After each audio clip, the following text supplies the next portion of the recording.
And they're still, I think they've only changed maybe a quarter of the lead service lines in this city. So do you think it's premature or responsible to declare the water I safe? think the state is being irresponsible. They recently said on the news there was 12,000 pipelines to be replaced in Flint, and now they recently said there are 14,000 lead pipelines to be replaced. And I feel those people should be getting bottled water until all the lines are replaced in this city. And obviously, the governor shut down the water stations a few weeks ago, and the majority of people in this city are poor. I mean, majority of people can't afford to go buy, stacks and stacks of bottled water. So, how do people? What do people do then? They're basically. I mean, you got yourself a much better filter, but for everyone else, what are they left to do? I'm not sure what they're going to do. That's why a lot of people are moving out of Flint. And if I had the money, I would move too, just to get away from this nasty water here. The city doesn't care. The state doesn't care. I mean, every day they're talking about these cases against these DEQ employees. They don't mention a word about Snyder, and his name should be right there along with the rest of them. When Snyder shut down the water pods, he said there's no reason for it because the water is testing under the federal limit. So he says. Who's doing the testing? The city of Flint, the DEQ, and which one's telling us the truth? That's my question. So you've lived in Michigan your whole life, so I want my audience to understand. Flint has had a lot of corruption. And obviously, the governor's office, Snyder, and before Snyder, has had a lot of corruption.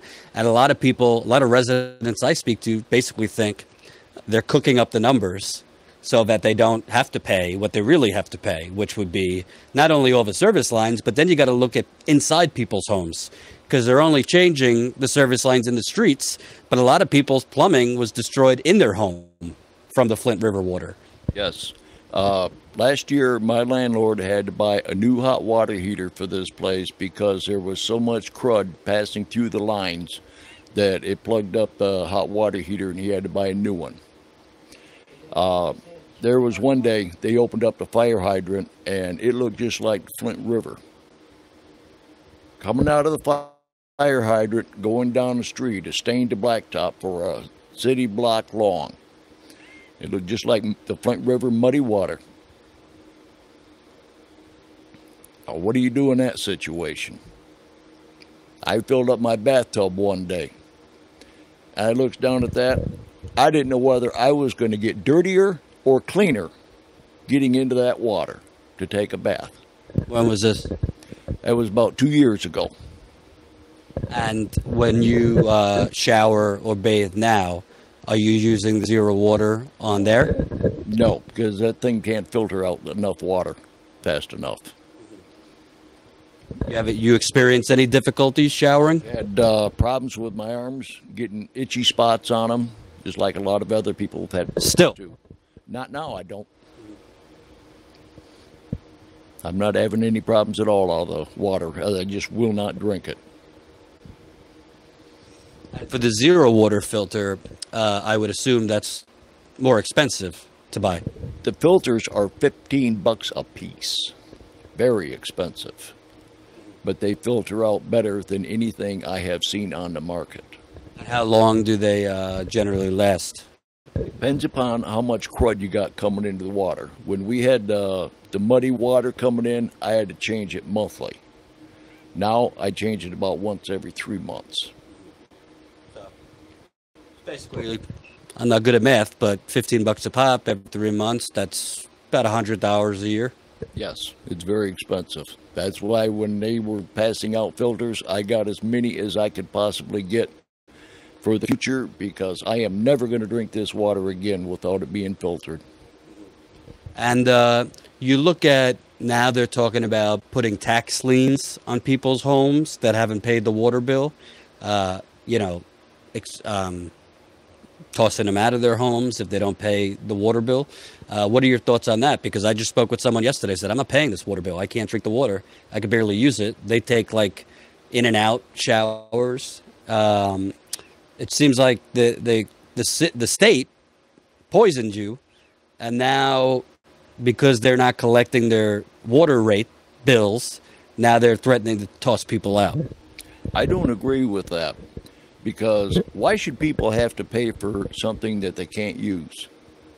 It's like if you went to a gas station and you bought gas and then you find out your car won't run on it. What would you do?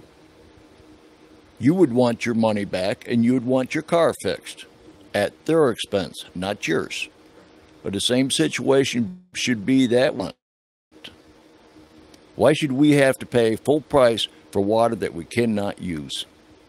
And I want to ask you, because I've been here, this is my 10th time here, and I keep getting a recurring feeling.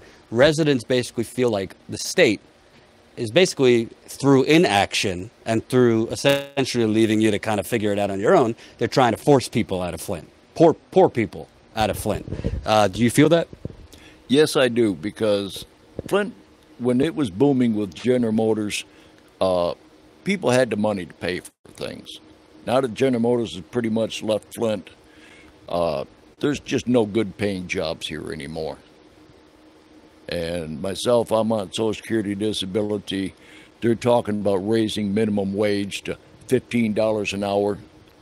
Well, that's going to make the cost of living on everything go up in price. My income does not match that. It won't even come close. And so they're just making the poor poorer than what they are. And let's talk about people you know in Flint, your friends, family, whomever. Do you hear them still experiencing trouble with the water, whether they are drinking it, bathing in it, whatever? People you know in your circle, what's their experience been so as of late? Well, as far as I know, they're still having the skin problems at the places where they have not had the lead lines replaced at. And there's places in this neighborhood here that they didn't replace a lead line because it goes underneath of a printing shop. And the water line is going right in front of them. They just reroute it and leave that lead pipe in the ground. And they'd be done with this block. I think, they're saying the water is restored basically based on however they're testing their methodology. But it seems to me you have well over half of the city that has not changed the lead service lines, still not drinking the water. And a lot of them are having problems when they bathe. I just interviewed somebody yesterday. Eyes burn when he showers. You said, people have been getting rashes, things like that. And obviously now it's the summer months. So you have higher traces of lead, more risk for bacteria. That's when Legionella is most at risk. So it seems to me kind of very, very dangerous to shut down the water pods when over half the city still has these damaged pipes. That's very true. And there's no reason for this to be taking place. The state should still be doing their job. But the state of Michigan squanders money like there's no tomorrow. Well, Snyder had enough money to give, billions of dollars of tax breaks to corporations and donors, but not as much, for water for people who have been poisoned. Yeah. Well, we got a lot of vacant land here in Flint that General Motors owned. General Motors was given all kinds of tax breaks. They close down a company, they move out. City's left to demo the place. But yet General Motors still owns the property. It doesn't make no sense. And General Motors, they had all kinds of oils and stuff that was seeping down into the ground, and nobody made them clean anything up. I had a former employer, Richfield Iron Works, that used to be a gas station years ago. The people in the neighborhood were complaining about oil getting in their water. They found out that there was a gas station there, so the EPA decided to dig it up. And they tried making Howard Campbell pay for all these city water lines to be installed out there because of a gas station that used to sit there on his property. What's your message? Because, the national media stopped covering Flint a long time ago. They covered Trump 24/7, all this other stuff.